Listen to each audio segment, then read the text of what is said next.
These are the top 3 scooter mistakes you're going to want to avoid if you want to get the most out of your electric scooter. And if you want to know everything there is to know about not only our scooters, but electric scooters in general, hit the subscribe button. We have some great content for you this summer you won't want to miss.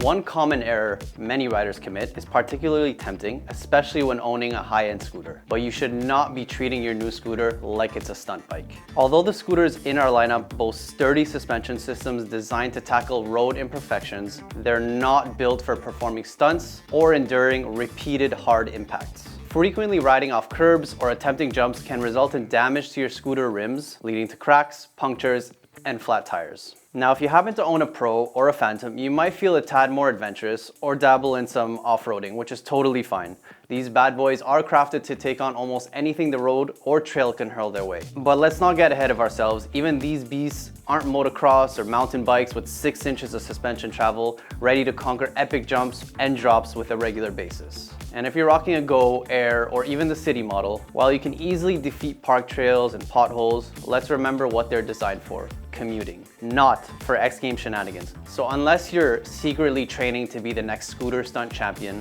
leave the extreme riding to the true pros.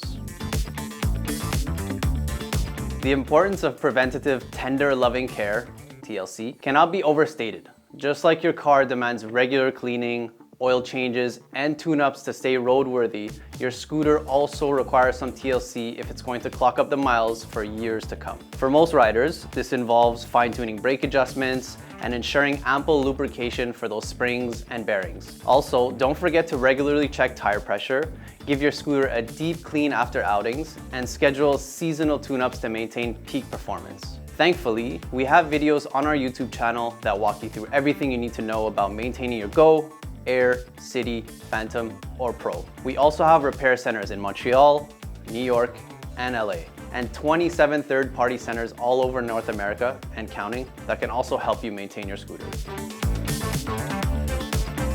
We all crave more range, right?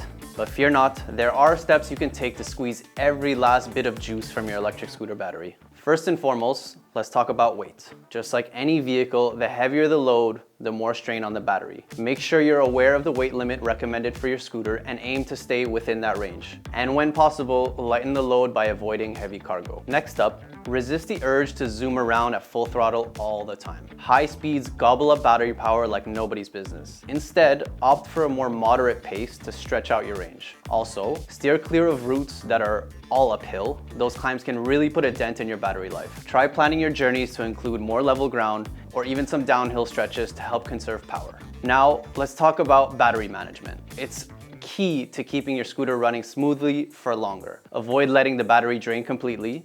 That's like using up one of its precious charge cycles. Our batteries typically last 600 to 800 full charge cycles, so let's make each one count. And also use the right charger and follow the manufacturer's charging guidelines to keep things ticking along nicely. Oh, and here's a nifty little trick. If you're riding one of our scooters, you're in luck. They come with a regen brake. Not only does it provide the smoothest stops imaginable, but it also gives your battery a little boost every time you use it. It's like having a personal trainer for your scooter, cheering it on to go that extra mile. All right, buckle up for this bonus round. We're diving into a rapid fire section where we tackle some common mistakes we often spot among both newbies and seasoned veterans. First up, leaning too far on turns. Picture yourself on a bicycle. You want to lean into the turn, but not excessively. Keep that core engaged and avoid shifting your weight too aggressively to one side, or you might lose your balance. Next, let's talk about over-rotating the handlebars. Turning them too much or too suddenly can spell trouble, potentially leading to an abrupt stop or even a tumble. Instead, focus on shifting your weight smoothly during turns and refrain from overly aggressive maneuvers. Now, onto riding one-handed. Sure, it may look stylish, but it's a very risky move. Always keep both hands firmly on the handlebar for maximum control. Riding with just one hand could send you veering off course, leading to a wobbly ride and potential mishaps. And speaking of control, remember the importance of shifting your weight. Accelerate by leaning forward into the handlebars, decelerate by shifting your weight back over the rear wheel, and lean slightly in the direction of your turn for smoother maneuvers. Congratulations, you've graduated to the esteemed ranks of Scooter Pro. Did we cover everything you were hoping to learn? Or did we miss any tips? Drop us a comment down below and let us know. Thanks for tuning in. And remember, ride safe.